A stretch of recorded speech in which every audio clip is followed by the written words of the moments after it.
Here, that's our first Sebring race in '99 was the second race. Nice, nothing like making your debut in a 24-hour.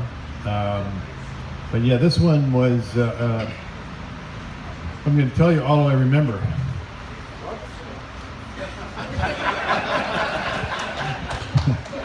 I did a little homework. We did qualify on a pole for the class. Yes. That ended up 25 laps down in, I think, 4th or 5th in class. Yeah, it was predominantly Porsche then. Here we are 20 years later, and Porsche was 1-2, and I guess the second place Porsche, I guess, in qualifying here Thursday. Yeah, he did not go straight to the post-qualifying inspection, so to the back. That's really too bad. So Antonio is so the 3 car is second. But anyway, this is the rain. I don't think we've had this many people inside before. They came for you. Once again, yeah. I love you, man. I'm trying to think of the 11. So they've got Corvette Racing has 11 wins. I've done 11. I did 11 12-hour series. No, I didn't get 11 wins. I'm trying to remember if we ever had, in the 11 that I did, anything wet other than a practice. I don't believe we had very, if any, a rain race. So somebody's in for a treat today. And it's probably all of us. Anyway, yeah, this is a really tough place in the wet, so flat, and with the variety of surfaces here, the concrete, a lot of standing water, the big painted stripe on the front straightaway. Got to be careful with that one, crossing start finish. Yeah, your brake traction and even. You're probably doing 130 miles an hour at that point. But it's essentially surviving in the rain is driving off the wet line, or the dry line rather, and it's basically staying away from the oil and the rubber, and then puddles. The biggest difference, when you're driving racing in the dry, your eyes are up, and you take for granted to a certain degree the condition of the surface. It's all based on muscle memory. You're seat of the pants. Everything that you feel. Yes, it's a visual exercise, but it's also your connection to the road is through your hands and your butt. That's why video games aren't the be all and end all. Having spent some time with the young NASCAR kids with a simulator, yeah. There is fortunately that gift of being able to feel what the car is doing with through your hands and your butt is still a valuable asset. Couldn't help myself. So I was thinking about it this morning when I was driving in, the realizing that when you're racing in the rain and a place like this does have some similarities to Le Mans, where because this is an older surface in a lot of areas. Le Mans is on a lot of public roads. There is a lot of standing water, so you really got to pay attention to actually looking at the track surface, and where you get yourself in the most trouble is in a straight line. That used to be the place, in the dry. That's the place where you get to relax. But in a straight line, no, that's where the puddles are. That's where you're at the highest speed. Generally, the corners aren't too bad. They do have some drainage, but yeah, so it should be a bunch of fun for everybody. With a Corvette racing suit and then some. They'll be, it'll be interesting. This is the first time I can remember that they've had it's been a while. So I don't know I don't think it's going to last, but certainly the first hour or so, it's going to be treacherous. So, and by the way, at any time, stick your hand up if you have a question. I'm sure you have a few. Anyway, yeah. So and part of the history and I apologize if it's a bit redundant, but certainly the toughest first win for Corvette racing to get was this place, and it didn't happen until 02. Looking through the results, we were pretty quick. We had the pole, I think, 3 out of the first 4 years, but didn't get the first win until 02. This, even though this is 12 hours as opposed to 24, again, it's the track surface. You're heavy braking. It's the bumps. It's hard on the drive line, and my memory is a bit foggy.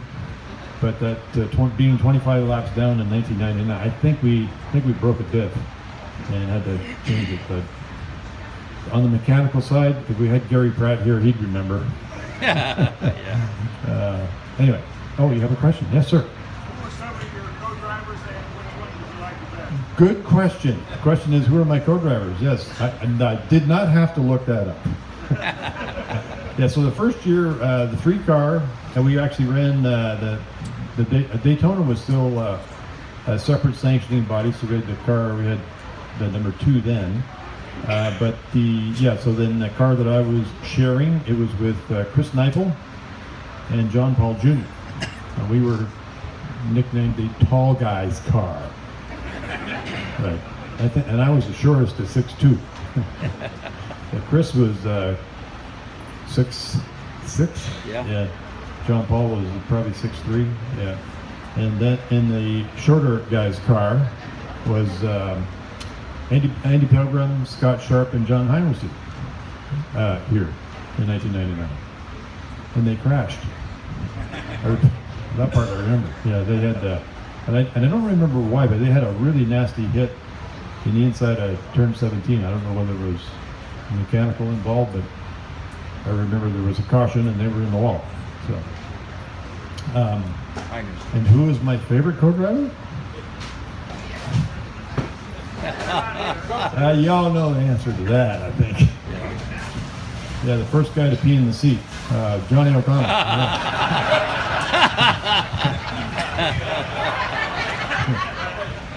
Yeah, that happened. Johnny came on in 2001. Yes, and it was. I suspected the seat may have been wet for something other than rain at Daytona in 2001, but it was. He came clean at Le Mans.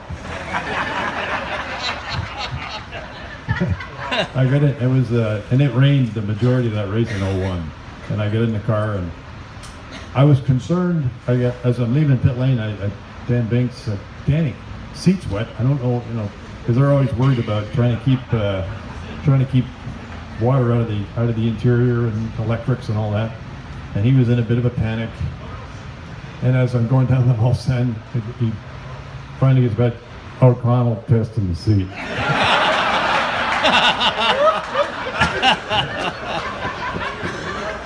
That's a really nice feeling that you're going about turning right now.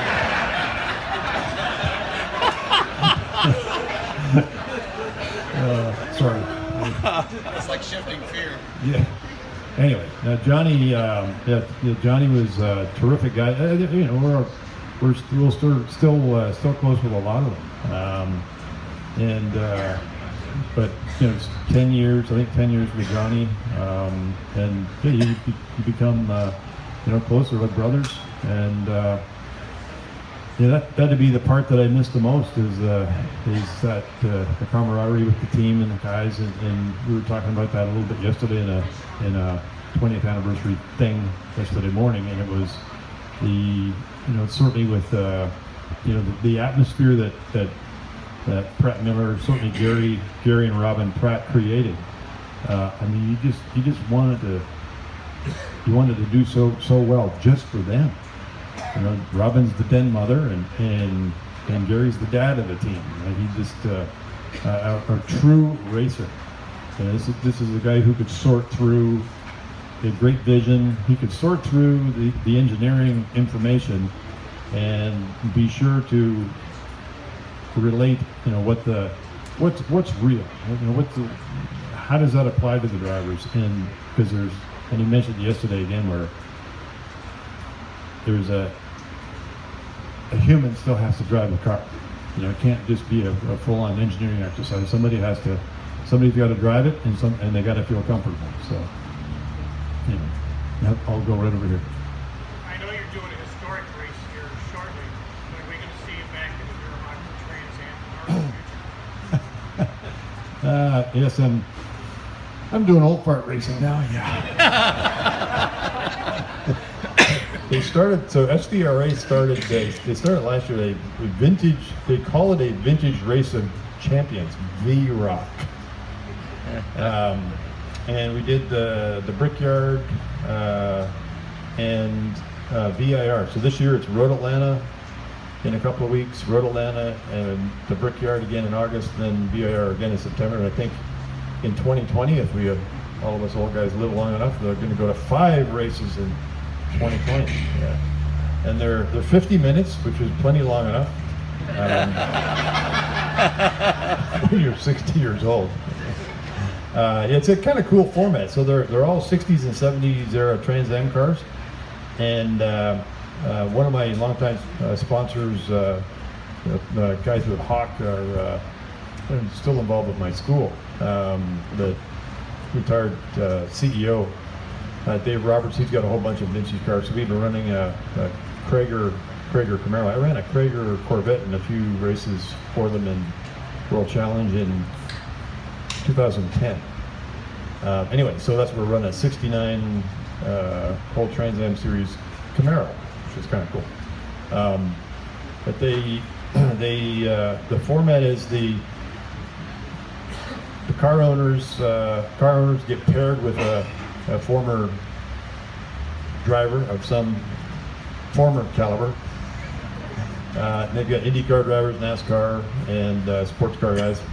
And the amateur, which would be the car owner, starts the race anyway, and can't do more than 10 laps. And then they hand it over to the so-called more experienced, maybe not as fit, but more experienced. And that's where the focus becomes, well, certainly at VIR it was about 100 degrees last year, and my co-driver Dave, I'm coming in at the end of the first lap.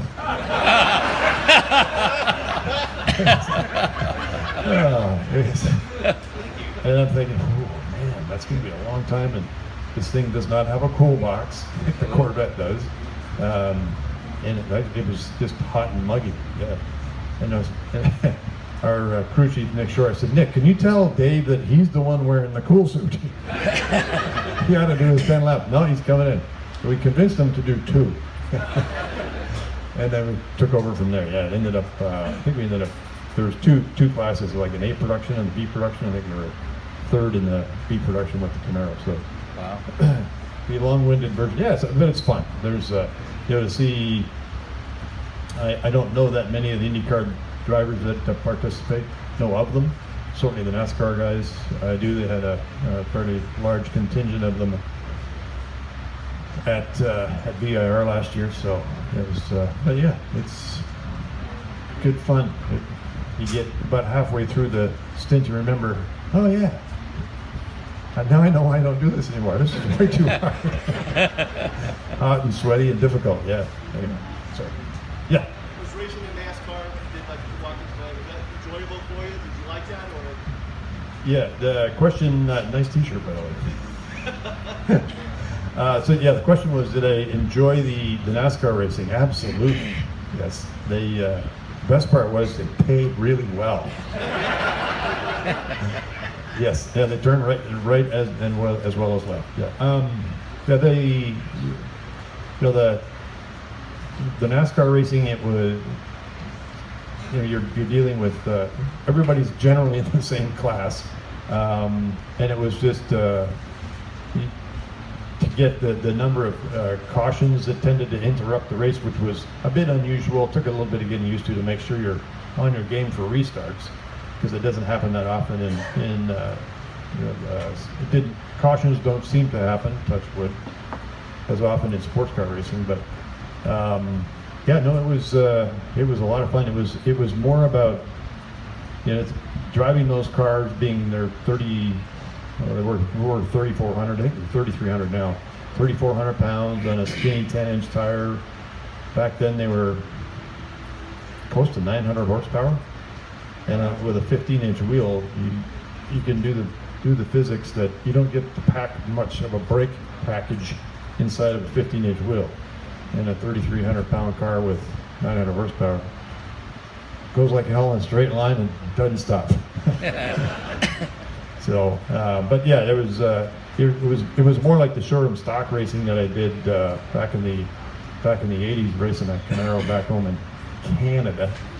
But yeah, just I had a lot of fun. Yeah, it was really a lot of fun, and it's a lot of the NASCAR racing. I certainly at the cup level I did was because of Dale Earnhardt Sr. Yeah, we when they ran with us in '01, he talked to me about doing some cup races, and it's pretty interesting. So, and unfortunately after the Rolex 24, 3 weeks later, he was killed at the Daytona 500. But I got a call like 2 years later from the general manager of the team back then, was Ty Norris, and it was Steve Park had gotten hurt. I think that was the deal. And they wanted me to run the Pennzoil car at Sonoma and Watkins Glen. And it was because they remembered, as a team, they remember Dale Sr. saying, "Hey, I'd like to have that guy driving my cars at some point." So it was really, really cool opportunity to do that. And I think I did half a dozen cup races for DEI back then, and that's a regret that I will carry to the grave, is not getting a win. We finished second twice on a road course for DEI. I managed to get a win for junior in what was then the Nationwide Series, but not in cup. That's, thank you. Yes. Can you tell us about the expansion that's going to take place at Spring Mountain? Expansion at Spring Mountain. Nice shirt. Another one. Excellent segue. So, being redundant, yes, if you live under a rock, every owner of a C7 gets a heavily subsidized 2-day school at, who's your favorite driver? Fellow. Okay, well, second or third.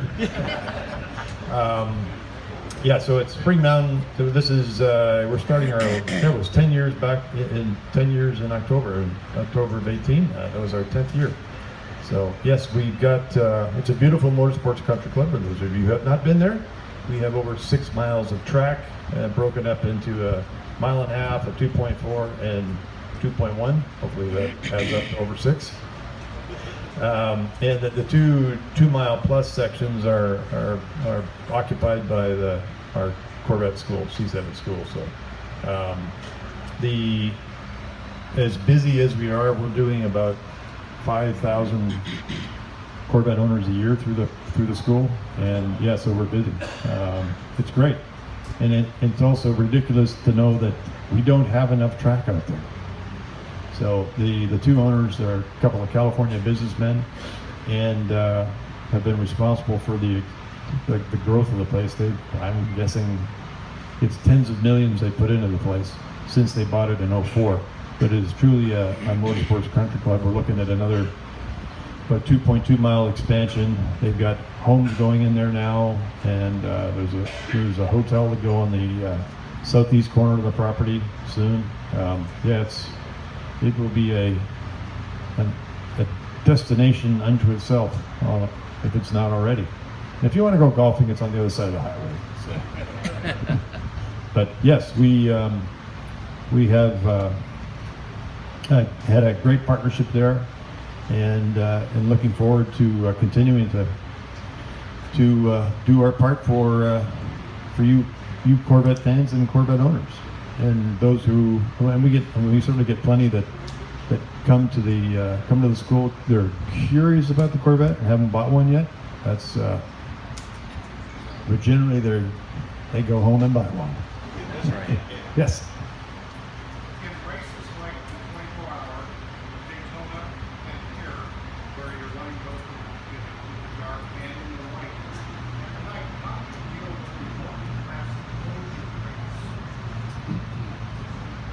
Yeah, it's a good question. So the question was essentially how you deal with the at night. Your depth perception is critical.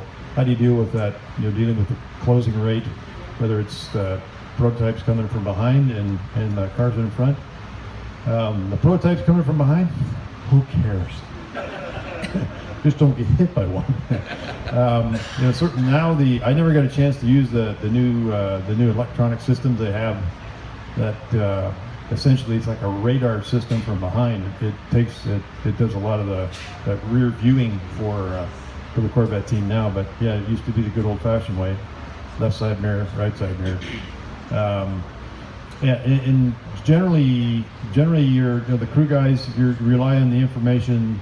They tend to be, spotting is critical, particularly at night. And when there's the white lights, they differentiate it's a white light, the prototypes, the yellow light, more of a yellow lens light from behind is a GT car, so it's less of a threat or a non-threat.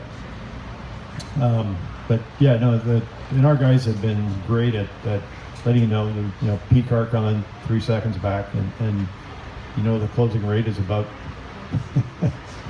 10 seconds a lap, so they're going to be there pretty quick. In terms of the dealing with traffic in general, it's you got to be on your toes. It's that level of concentration is elevated at night.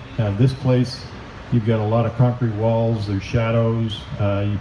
And you prefer to have it either, if they're going to have lights randomly on the track, that's great, but do it all the way around, or none at all. And that's a bit of the difficulty here is you've got a random light at the back of a corner, and that kind of takes away from the quality of your vision. But yeah, and being most, I'm going to say all great racing drivers have the gift of great eyesight until you get close to 50 and then it starts to go the wrong way. Yes, but anyway, good question. Thank you. At night, because of what you were just talking about, you change drivers more often just because of the intention of changing the car. Yeah, do you change drivers more often at night? Not necessarily. It's really this place. It was always very difficult to do more than a tank of fuel just because of the heat and the bumps. I mean, you literally can get dizzy from it, which is probably not a good sign. But you certainly it's that mental fatigue does come more from night driving and driving in the rain. You don't get that opportunity to relax, and yeah, if somebody's absolutely killing it at night, yeah, the engineers will abuse them until it's time to get out. Yeah, because one driver can only do in 24-hour races. One driver can do a maximum of 4 before they have to have a 2-hour break. I think the longest anybody's ever done would be 3.5. I think 3:20 is the longest that I ever did, something like that. And it was raining both times. The good news on the wet is it's certainly not. You don't get the lateral loads, so physically it's easier. But obviously the toughest thing is that the concentration level just gets elevated because of as I said, the straightaways are no place to relax. Any other? Yeah.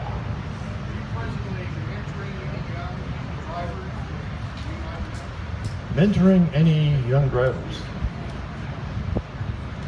That's a good question, actually.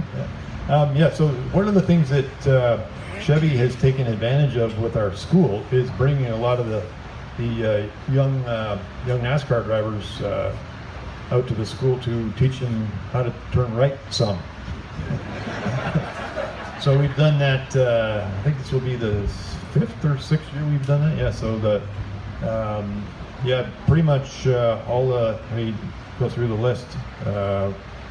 Kyle Larson, Chase Elliott, Justin Allgaier. Who else in Cup have we had? Anyway, certainly a lot of the Xfinity kids that Justin Haley, both the Dillon brothers, have come up to the school. We'll get 6 or 8.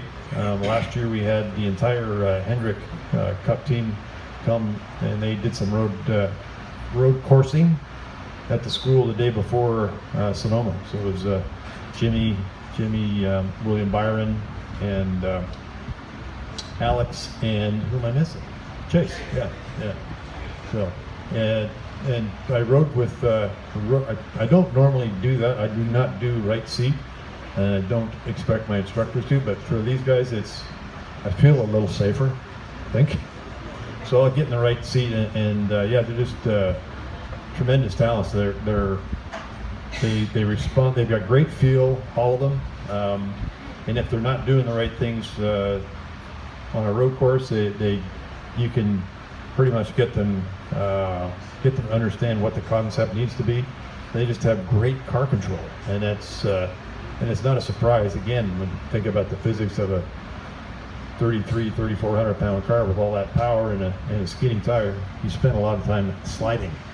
So they're all super talented. The other aspect that I mentioned a simulator. So the last couple of years we've also Chevy and Pratt Miller have a simulator in Huntersville, North Carolina.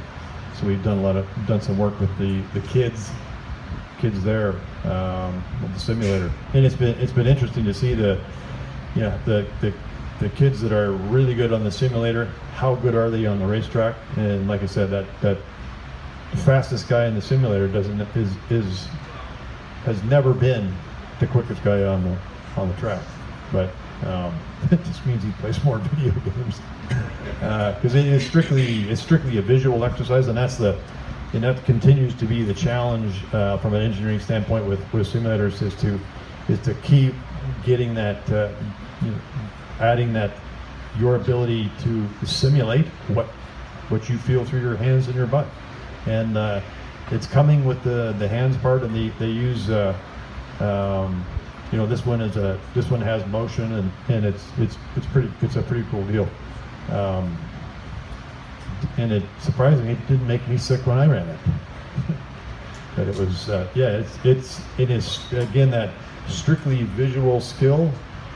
I was done after about 15 minutes. But it's a really neat thing to be able to have that extra option for the Chevy team to be able to do some coaching. And we had some pretty good results last year with on the road courses, both Cup and Xfinity. Xfinity series has more road courses than either of the series. They run 4, and the trucks run 1, and that's at Canadian Tire Motorsport Park. And Justin Haley won it last year in a Chevy. He was hanging in there, and the 2 Toyotas. Typically at our track, it all happens bad in the very last lap in the very last corner, and sure enough, it did again. And Justin came through and won. So, anyway. Yes.